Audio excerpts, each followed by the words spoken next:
Good afternoon. Thanks for coming out today. As you can tell, this has been a very difficult 3 days for our staff and our partners assisting us in this investigation.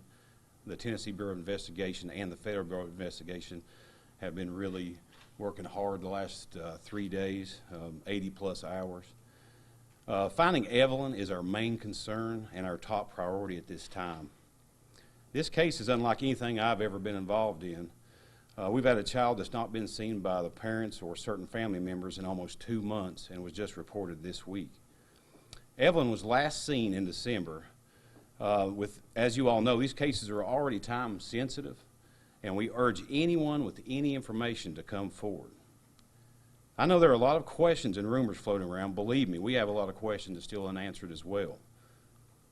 The investigation began on Tuesday afternoon, February 18, after the Sullivan County Sheriff's Office received a State of Tennessee Department of Children's Services referral. The referral stated that certain family members hadn't seen Evelyn in 2 months. The Sullivan County Sheriff's Office and the Department of Children's Services immediately launched an investigation to locate 15-month-old Evelyn Boswell. Her mother, Maggie Boswell, has been involved in the investigation as long as with the father, Ethan Perry, who is stationed in the military in Louisiana. On Wednesday evening, just before 8 p.m., the Tennessee Bureau of Investigation decided the missing child met the criteria for an Amber Alert due to the child possibly being in imminent danger of physical harm or death. Numerous tips came through the virtual command center and into our dispatch center. All leads have and will continue to be followed up on. We are continuing to interview anybody that may have any information on the whereabouts of Evelyn, or anybody that can provide us with that information. During this investigation, we were made aware of a person of interest that we would like to speak to. This may lead to additional relevant information in our investigation. This vehicle with the occupants is a gray 2007 BMW with Tennessee tags 3M9 6W9. That's 3 Mike 9 6 Whiskey 9. I am personally donating $1,000 for award for any information that results in the safe return of Evelyn, and would like to solicit other community members or anybody from the nation to attach themselves with me to aid in bringing sweet Evelyn home. Have any questions? Who first reported the child missing? Or who was in that referral? The grandmother. The grandmother? Or grandfather, I'm sorry. My bad.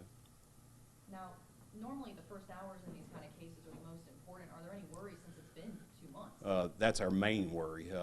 This, like I say, this is unlike anything I've ever seen. We usually, we have to act really quick, and usually a 1 hour, 2 hour basis is when it's reported, but we're talking 2 months, and it's hindering a lot of our investigation. But we're going to continue investigating and continue following up on every lead that's come through our Tennessee Bureau of Investigation virtual command center and our dispatch.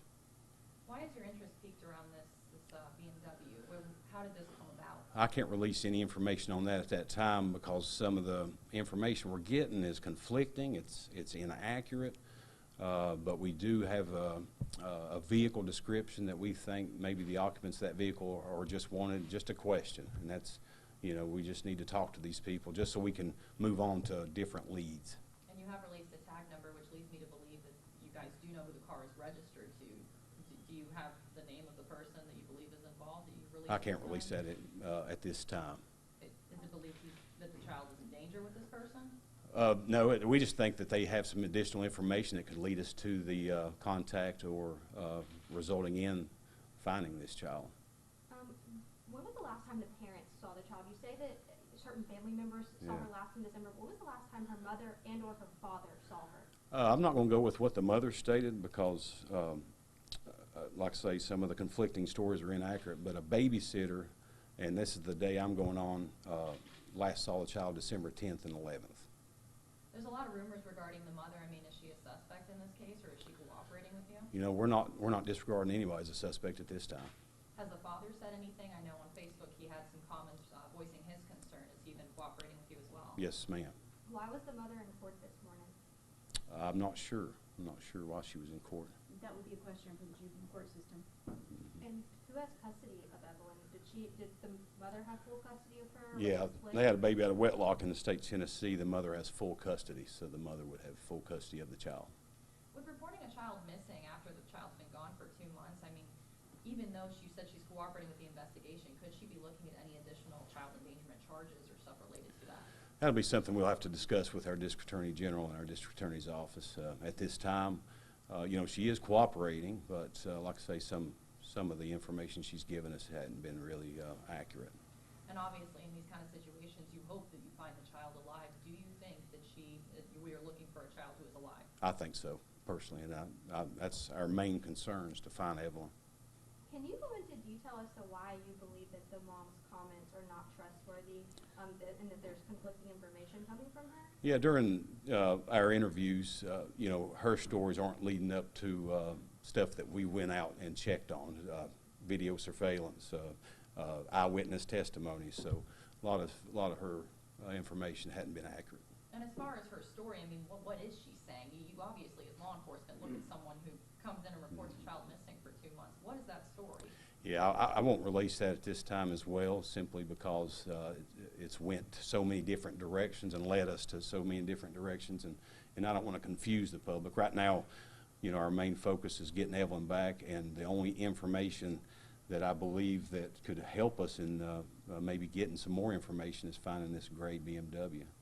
So it's not believed that the child is in that BMW, it's just believed that the person who owns that car would have Has some information. Okay. Yes, ma'am. And do you have any concerns about trafficking in this case? Always have concerns about trafficking and any type of offense, you know, across state lines and you know, selling. And you know, I always think of the worst, but you know, we just got to hope and pray little Evelyn's okay, and we can get her back as soon as possible. And back to that car, do we know where that car could be? Is it in the Tri-Cities area? Could it be across state lines? It could be across state lines. Which, towards North Carolina, towards Virginia?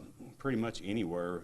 Virginia was the last state I heard that she had some family members down there, and so it could be that way, you know. So I wish I could give you all more information. Like I say, we have just as much questions as you all, even after 4 days. I mean, we have literally, Tennessee Bureau of Investigation, I want to thank them, and Federal Bureau of Investigation. They brought all their resources, set up command centers, tip lines to take up all these tips, because you know our dispatch centers flooded with calls during the incidences like this, and you know, we're following every lead, even if we don't think it may be inaccurate. We're still going to follow every lead we get. And so, to be clear, no one has seen her since the day after Christmas, December 26th? Or would you say that it was the earlier date in December by the babysitter? I believe the December 10th and 11th is a more accurate response, if that makes sense to you. We've received several reports, so that's why the date of December 26th was entered into NCIC. Yeah. But again, like the sheriff said, we've received conflicting statements. Was it the grandfather that said that she was missing on December 26th, or they hadn't seen her since December 26th? I'm not sure about that, Kristen. Are you asking neighboring states to issue Amber Alerts as well? Are you working with other offices in other states? Yeah, if you all have any questions on Amber Alert, I'd like to Not leave. this time, no. Okay. As far as an active search location, I know you said she had family in Virginia, this was issued out of Bluntville. Where are you guys looking? We've got foots on the ground everywhere. Every lead, 2 states.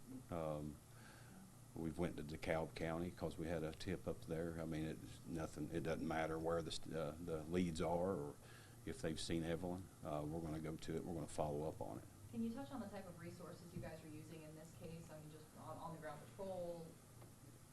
Well, like I say, the Tennessee Bureau of Investigation, Federal Bureau of Investigation, and every local police, sheriff office across the state and across other states, anything we've asked, they're more than glad to help us out and assist us. Do you believe she could have been kidnapped? You know, I don't really put anything.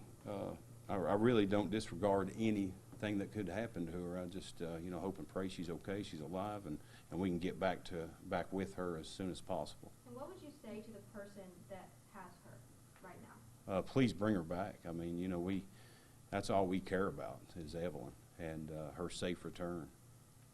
Guys, we understand this is a complicated case and you have a lot of questions, but truth be known, we just can't answer all of your questions right now.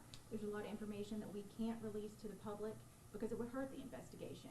At this point, I can tell you we've received more than 200 tips, and we're following up on those tips, and we just ask the public to be diligent and call us with any piece of information they may have. We appreciate you being here. We'll take one or two more questions, and then that's it. Where was that on the last scene? You know, I'm not sure. I'm It's our not, understanding in Sullivan County. yeah, in Sullivan County. Yeah. Does the mother or the father have any previous criminal history? It's good. You're welcome to request a criminal history from the TBI, and we can provide that for you. Okay, thanks, guys. Thanks, everybody. I appreciate it.